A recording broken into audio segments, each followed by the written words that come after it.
Borders, invisible lines that we people have set up through history to divide up boroughs, cities, counties, states, countries, and even continents. And in the organic world of Breath of the Wild, it is no different. After concluding our tour across all the provinces and seasons of Hyrule for Breath of the Wild 2, I think it's time we go over the outer borders of in-game Hyrule. So press that like button, subscribe, and press that notification bell and again for all notifications to avoid ending up in the borderlands of the YouTube algorithm that don't get notified when we upload new videos.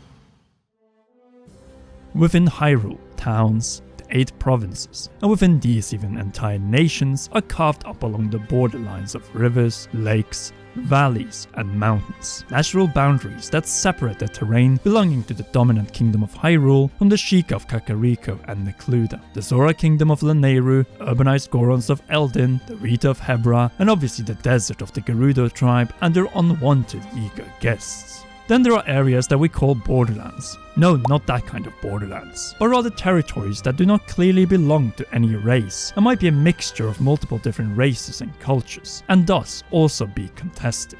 A good example of this are the pre-war eastern borderlands of Poland, with Poles mixed with Lithuanians, Belarusians, Tatars, Ukrainians, and Jews. In other words, borderlands are often a bigger portion of territory where multiple cultures share the same historical province, and Breath of the Wild's Necluda with the Sheikah Kakariko and Hylian Hateno was just a province like this. The same goes with Akkala, after the construction of the diverse Tarry town. In pre-Calamity Hyrule, the Rito and Hylians of Tabanta also share the same province. Well, the inhabitable part of the Hebra province, but not deep into the mountains. And that is what I would like to bring up in this video. The territories that no one would think that anyone would live in. Areas of Hyrule that are so inhospitable that no one except Yetis and the exiled Yiga clan would be willing to settle permanently in any of these. Still, as fellow Zelda theories have brought up in the past, the landmarks and geography of the borderlands of Hyrule might point to the existence of a 7th race beside the Hylians, Sheikah/Yiga, Zora, Goron, Rito, and Gerudo.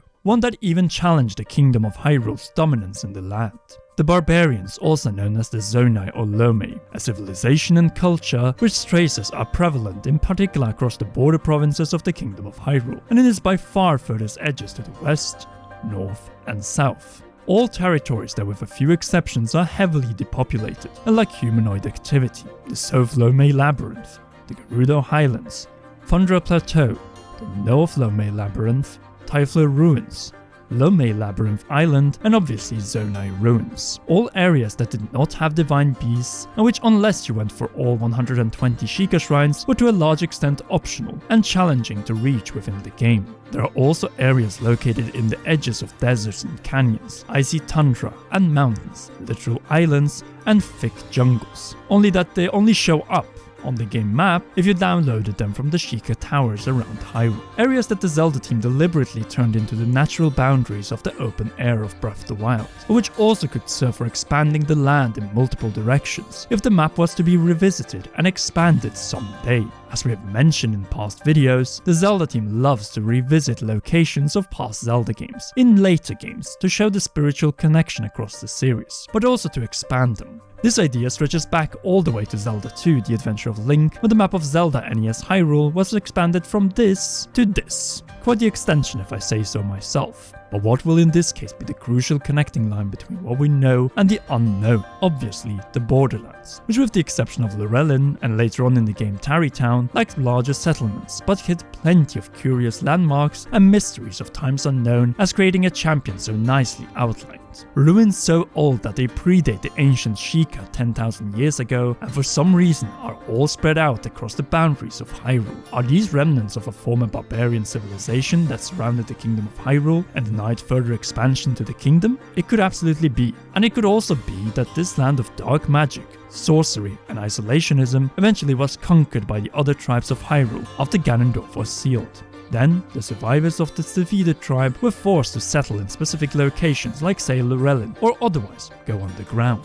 All while the Hylians overtook these territories, got access to the sea, and made a new frontier, just like the native people of America who were forced further and further east until they ended up in Oklahoma or other reservations due to manifest destiny. It seems like the Zonai or barbarians were much like this. As long as these people of great courage were useful in the fight against Ganondorf, they were safe. But once he was sealed, their lands were partitioned by the other tribes who saw them as inferior, or at least different, thus ending a primitive but at the same time rich civilization and lands which deserved far more than to end up as the Kingdom of Hyrule's borderlands. Since what else are current borderlands than territory that once belonged to someone else? History has seen this time and time again, that the heart of once mighty civilizations have ended up as fringes and borderlands of more powerful empires, which brings me back to Poland, which once rich heartland ended up as the borderlands of Russia, Prussia and Austria for over 100 years. And it might just be the same with Hyrule. From a geographical standpoint, it looks like the main centers of this lost civilization was spread out across 3 areas.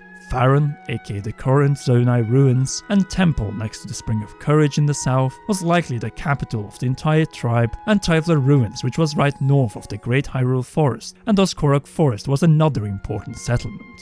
And what do we find near Typhler ruins? The Great Hyrule Forest, and the Master Sword in it. It appears that the tribe of barbarians fought on the side of the Hylians against Ganondorf for one primary reason, for furore and the spirit of the hero, and that would explain placing the 2 main settlements next to the Spring of Courage and the resting place of the Master Sword, with Thundra Plateau and possibly the Gerudo Mountains were in a way spread out like a horseshoe around the Kingdom of Hyrule, and despite their contribution in defeating Ganondorf and probably sealing him away, they were too dangerous to keep around after Ganondorf had been sealed deep underground. The conquest of the Zonai or barbarian civilization likely began in the west, with the push into the Thundra Plateau and then towards Typhlo in the northern stronghold. The southern inhabitants of the capital may have received an option to abandon their militaristic way and assimilate under the rule of the Kingdom of Hyrule by living simple life as fishermen in Lorelin, or alternatively go deep underground. An ultimatum like this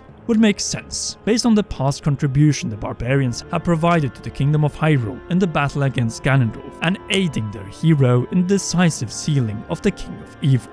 This way, not all of the civilization was lost, but it is likely that the tribe, much like the Sheikah, would later split over this issue. There was no way to defeat the Kingdom of Hyrule, but they could survive. So it is possible that one group remained in Hyrule and eventually became the distinct Lorelin fishermen, which are also defined as Hylians with the dark and native-like skin tone, while the others went underground and over tens of thousands of years didn't exactly look much like their distant cousins in the era of the Wild Hyrule. Through this conquest, the Kingdom of Hyrule united much of the sea and remaining pieces of the north and west into the kingdom, as the former heartland of the Zonai was turned into a new borderland of Hyrule, with new settlements like Tabanta and stronghold like Akala Citadel. The people, or at least a trace of the valiant Zonai barbarians, could have survived, though limited to the role of fishermen in Lorelin, and hopefully we'll find a much more an authentic group on the ground which preserved their old ways and possibly even language. Well, that is if they didn't end up dead during the sealing of Ganondorf or afterwards. After all, you can see all these Lumia stones leading up to the path where we find Ganondorf in Breath of the Wild too.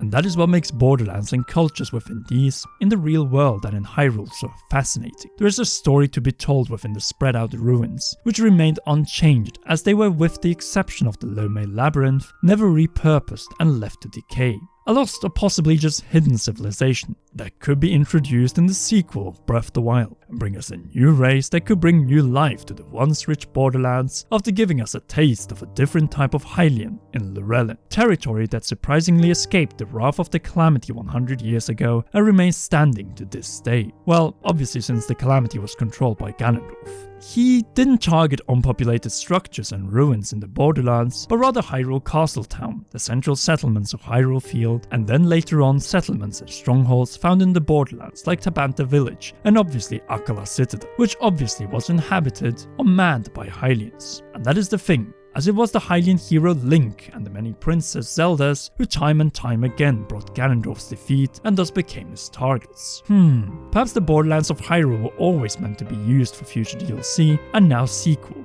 as a storytelling tool of reconciliation between the people of the no longer existing Kingdom of Hyrule and the no longer existing Zonai civilization that was conquered and incorporated long before the Calamity 10,000 years ago. If so, the Zelda Breath of the Wild sequel might have one of the most interesting plot points where the Hylians and the new Hylian strongholds of the East will need to be able to reach peace with the people of the West, which Ganondorf might use against Link, Zelda, and the other survivors. Sound off what you think in the comment section down below, as we're now turning this east-west divide of Hyrule into a new mini-series of theories and topical videos on what other mysteries, people, and story plot points could be hiding within and underneath the ruins of Breath of the Wild's Hyrule. So if you haven't already, be sure to share this video and press that like and subscribe button. Then ring that notification bell adding for all notifications to not miss our upcoming journey. A big thanks as always goes to all our great patreon.com/commonrealm patrons, and in particular our royal producer Charles Shash. Join them if you want to support our productions, and if not, then check out one or both of these two